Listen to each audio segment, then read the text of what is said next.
Still a rainy weekend in many parts of the country as tropical depression Maring continues to strengthen. For those who are still not registered to vote next year, there's still time. Voter registration resumes tomorrow and will run until the 30th. The Health Department logs 11,000 new COVID-19 cases. U.S. President Joe Biden congratulates the latest Nobel Peace Prize awardees, which includes journalist Maria Ressa. And check out this sculpture that went live on what would have been John Lennon's 81st birthday.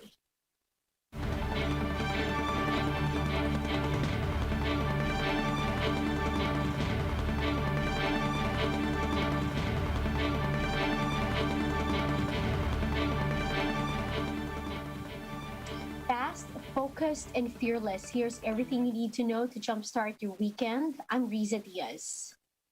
Tropical storm Maring continues to assimilate the remnant low of the LPA, formerly known as Nando. To tell us the latest on this, we have with us on the line Pag-asa weather forecaster Ariel Rojas. Sir Ariel, good morning. Hi, good morning, Riza. Sir Ariel, which areas will experience heavy rainfall due to tropical storm Maring? Yes, for today, moderate to heavy rains will be experienced over the areas of Catanduanes as well as eastern Visayas and some parts of Caraga. And light to moderate at times heavy rains will also be experienced over the rest of Bicol region and the rest of Visayas. So the threats of flash floods and landslides remain high in these areas. Sir Ariel, are we still expecting Maring and a former tropical storm Nando to be merging in the next hours? Just in my colleague, my meteorological, my satellite meteorologist colleague has actually confirmed that the assimilation has been completed and that there's just one system now that we are tracking, which is now Tropical Storm Maring. Is Maring also expected, Sir Ariel, to strengthen or intensify in the next coming hours? Yes, that is correct. As Maring will track northwestward towards northern Luzon, it will continue to intensify into a severe tropical storm before it moves over the Babuyan, northern Luzon area by between Monday evening and Tuesday morning. Sir Ariel, where is Maring expected to make landfall? It may pass near or make landfall over Babuyan Islands or the extreme tip of northern Luzon, so around the area of Cagayan or Ilocos Norte, sometime between Monday evening and Tuesday morning. Finally, sir, other than, of course, a tropical storm Maring, are we watching any other weather disturbances? At the moment, we are not monitoring any other weather disturbances around the Philippine area of responsibility. And by the way, Risa, sorry, before you let me go, may I also advise our countrymen that we also have tropical cyclone wind signals in effect. The wind field of Maring is very large at the moment, so even though the center, it's actually in the center of the Philippine Sea, we have tropical cyclone wind signal number 1 hoisted over Catanduanes, eastern Samar, the eastern portion of northern Samar and Samar provinces, as well as over the Nagat Islands and Surigao del Norte. And in anticipation of the movement of Maring towards northern Luzon, signal number 1 is also hoisted over Batanes, Cagayan, including Babuyan Islands, and the northeastern portion of Isabela. And these areas will experience strong gusty winds.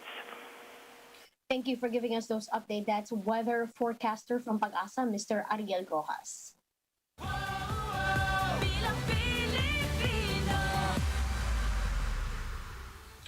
Now, starting tomorrow, COMELEC will resume accepting applications for voters' registration for the May 2022 elections. COMELEC offices will accept the registrants only until October 30. They will only entertain applicants on weekdays, except on the last day, which is a Saturday. Their offices will be open from 8 in the morning till 5 p.m., except at satellite registration centers, which follows the schedules of the venues. The Philippine National Police reports a generally peaceful filing of certificates of candidacies or COCs over the past week. PNP Chief Guillermo Elizar said they did not receive reports of any significant incident that would have marred the 8-day filing. Now, Elizar attributed the orderly filing to the preparations made by the police force and other law enforcement agencies ahead of the activity. The filing of COCs for national posts was held at an outdoor tent of Sofitel Plaza in Pasay City from October 1st till the 8th. I would like to congratulate and extend my sincerest appreciation to the dedication and display of maximum tolerance of our men on the ground to make sure that we achieve our goal, and that is to make this electoral process peaceful and orderly. Now, during the 8-day filing, up to 97 presidential aspirants and 29 vice presidential aspirants filed their COCs for the upcoming polls. At least 176, meanwhile, filed their COCs for senator, and 270 party list representatives filed their CONAs. Now, as for local positions, around 2,900 filed for mayoral seats, over 2,500 for vice mayor, and more than 23,500 for Sangguniang Panglungsod. The health department logged over 11,000 new COVID-19 cases yesterday. This brings the country's total caseload to 2.65 million.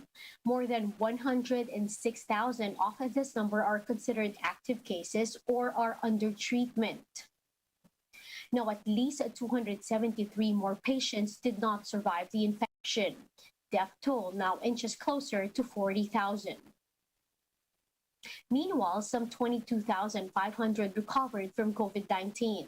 Total recoveries are now at 2.5 million. Positivity rate has gone down to 16.3%. This means less than 1 in 5 individuals who get tested for COVID-19 are found positive of the virus. The country has relaxed its protocols for incoming passengers from green and yellow listed countries. This in a bid to help boost the country's investment climate. Mobile journalist Pamela Vasquez gives us a front seat to the story. After more than a year, the IATF is finally relaxing the rules for incoming passengers. Effective October 8, fully vaccinated passengers coming from green and yellow list countries will only be required to do facility-based quarantine for a minimum of 5 days. Then they will be swabbed. If they test negative, they can finish the rest of the quarantine at home. This is much shorter than the 7 and 10-day requirement before. On the other hand, unvaccinated or partially vaccinated passengers will still have to undergo quarantine at a facility for 7 days with swab testing on the 7th day. If they test negative, they can be sent home for another week of quarantine. In this setup, the burden is on the Bureau of Quarantine to strictly monitor passengers' health. Dapat yakin ng Bureau of Quarantine ang striktong symptom monitoring habang nasa facility ang pasahero. Sa kaso ng mga dayuhan o foreign nationals, kinakailangan makakuha sila ng sariling pre-booked accommodation na hindi bababa sa 6 na araw para sa fully vaccinated. According to Trade Secretary Mon Lopez, this should help bring in more investments. More importantly, yung mga investors, mamumuhunan na gustong pumunta po dito, actually nadi-discourage sila pag naririnig nila noon na 14 days quarantine. In a way, nakaka-apekto rin yan sa paglago, pag-recover natin. There's an extra step though. Travelers will need to present proof of vaccination. For OFWs and their families, they will need a certificate from the Philippine Overseas Labor Office in their country of origin. For Filipinos or foreigners who got their jobs in the Philippines, they will need a VaxCert PH digital certificate or the yellow BOQ issued international certificate of vaccination. And for non-OFWs and foreigners vaccinated abroad, a digital certificate from a foreign government which has a reciprocal arrangement with the Philippines is required. Mobile journalist Pamela Vasquez, We Are One News. And we'll be back with more stories after the break. Keep it here on One News.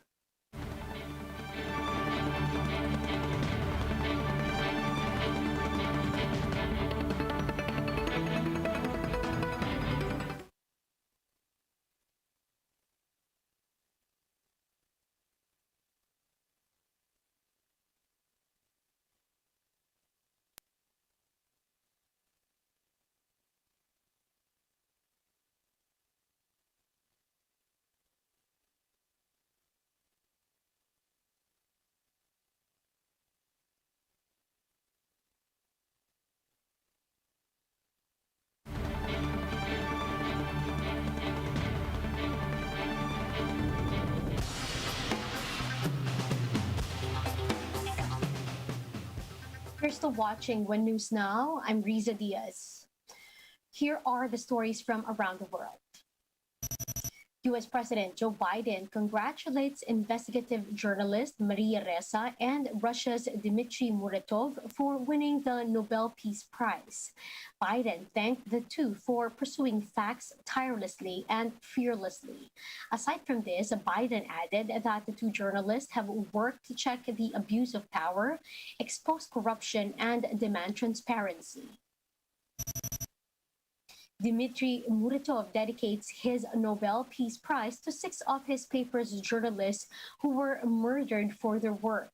Muratov helped found Novaya Gazeta in 1993 at a time of newfound freedom in Russia after the 1991 collapse of the Soviet Union. Their mission from the beginning was to conduct large-scale investigations into human rights issues, corruptions, and abuse of power. Some of the journalists who worked for the paper were among the highest-profile critics of President Vladimir Putin, who have been killed in the last 2 decades.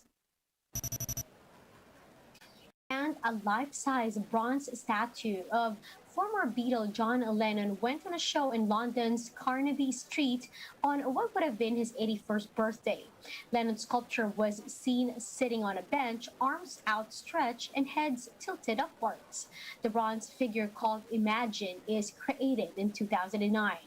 Fans and tourists couldn't help but sit next to the sculpture.